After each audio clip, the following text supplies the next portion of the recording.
Alright, once again, good morning. Welcome to our channel, Sir Lopez Vlog. And in today's video, we are going to discuss about your research problem. Okay, so ang topic natin ngayon ay how to write a research problem.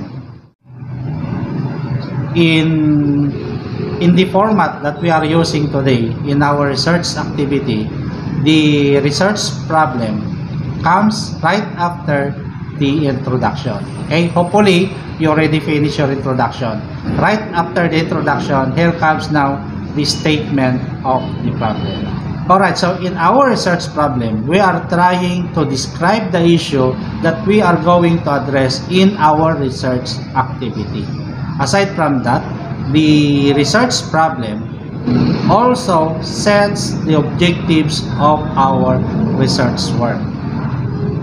That is why when you are going to defend your thesis proposal or the output of your research, take note that when they will going to ask about your objectives, do not forget the statement of the problem, because in the statement of the problem, you will able to answer the question, what are the objectives of your research work? You just only going to mention the primary research problem. We are going to give you later on example, and the sub problem or the secondary problem of your research work.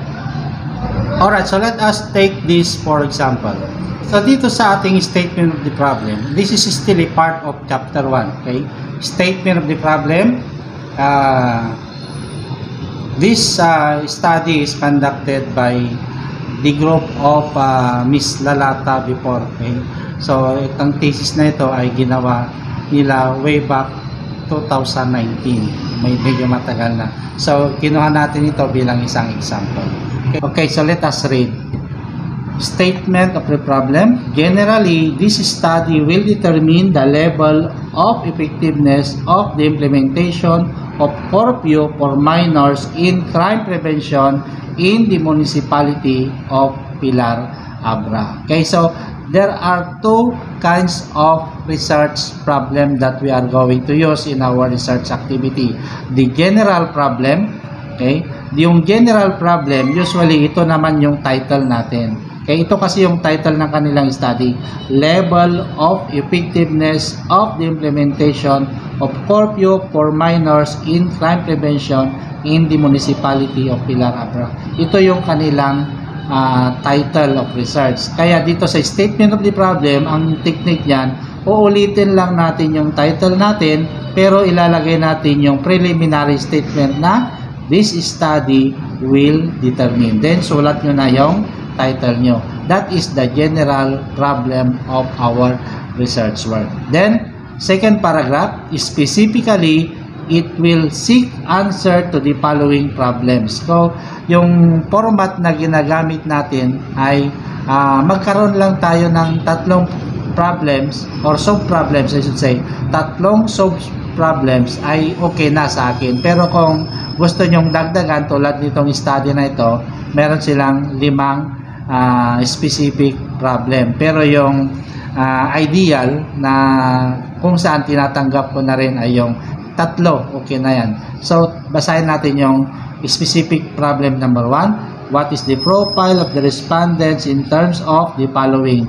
Okay, take note the punctuation marks na ginagamit. Okay, ito yung mga punctuation marks na kanilang ginagamit. Ayan, so problem number 2, what is the level of effectiveness of the implementation of curfew for minors in crime prevention in the municipality of Pilar Abra? Okay, kung mapapansin nyo, ito rin yung kanyang title.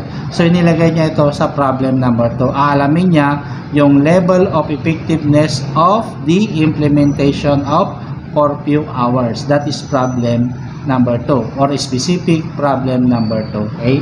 So, number 3 is there a significant relationship between the profile of respondents as to the level of effectiveness of implementation of curfew for minors in crime prevention in the municipality of Pilar Abra. Kaya napaka-importante yung problem number 1 kasi dito sa problem number 3 niya, to use it as a basis to know if there is or there is no significant relationship between the profile and the result of the level of effectiveness of crime and the level of effectiveness in the implementation of curfew hours. Ayan.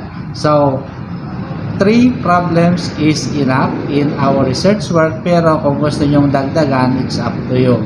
So, ayan yung ating statement of the problem. Sa ating ginagawang research activity, 3 sub-problems is enough for you to finish your research work. So, kung gusto nyo pang dagdagan, it's up to you. Pero sabi ko nga, kapag may 3 sub-problems na, enough na para kahit pa paano ay hindi tayo mahirapan sa ating ginagawang research work. Okay? So, hanggang dito na lamang ang vlog natin sa topic na ito. Hopefully, next vlog, tatalakayin naman natin yung scope and delimitation. Have a nice day.